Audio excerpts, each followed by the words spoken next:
So here's a cool little idea that I came across the other day, is to have a look to see how an electric motor works with this special film here. This film is called magnetic field viewing film. And you can see here I've got the small three-phase motor. So this is from our Unitrend system, three-phase motor. And it's being driven right now by this inverter control. So you can see here it's just running slowly. What's going on here is going on the software here. So we're driving these IGBTs individually, causing a very slow rotation of the rotor here. So if I just put the rotor out for a second now, and I put this magnetic field down, difficult with one hand, but you can see here the magnetic field as it's spinning around inside that rotor. How cool is that? So you can actually see here, so what I'm going to do is so that's spinning right now. That's in auto mode, so I'll just stop that. So we can see here now we've got a fixed circuit going through our magnetic field, through our windings. And you can quite clearly see here the magnetic field going around. So we've got like a north and a south. I don't know if that's north and south, but I'll just take this away, put this inside of here, and you watch how this jumps into position according to that magnetic field. So there you go, north, south, south, north, whichever way around it is. But how cool is that? So that's one thing, that's with a permanent magnet. And then even with our asynchronous, so you can see here, now I can feel the resistance, but I can't actually, it's not aligning with north and south because it doesn't have a magnet in it. But if I go into auto mode all of a sudden again now, you can see that it's spinning around. And they'll be a little bit slower than this one because we need that slip for an asynchronous or an induction rotor. So I'll just put them over there for now. So you can see, okay, that's very slow mode. And I'll just I'll take it out of auto mode again. What I'm going to do now is just click on here.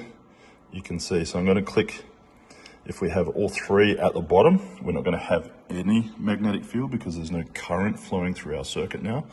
So we always need two at the top, one at the bottom, or the other way around. So I'm going to do one at the top and see what happens. All of a sudden you can see that magnetic field split through there. Change another one. And all three at the bottom again. And there you go. So you can see how that switches around. So that's switching them individually. What I'll do now is go over to next one here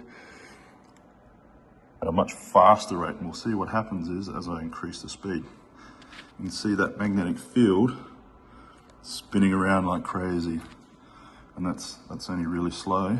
So we'll speed that up all the way.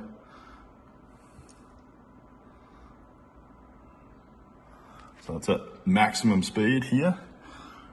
And it's going so fast we can barely recognize it. Slow it down so we can see it again. But how cool.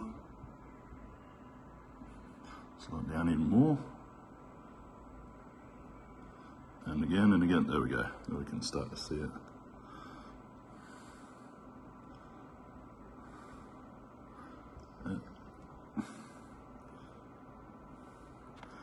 There's really, you can see it's like the tornado effect as it spins around. So cool.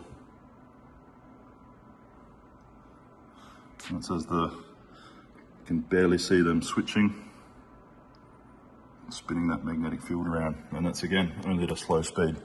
But how cool is this film?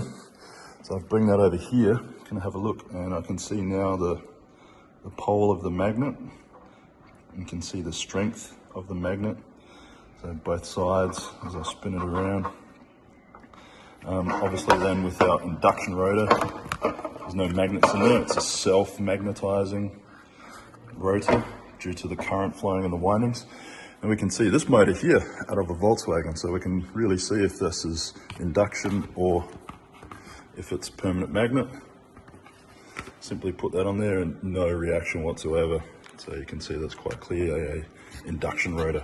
Cool thing. I think I might have to put some current onto these windings and see what happens over there as well. Be a cool experiment.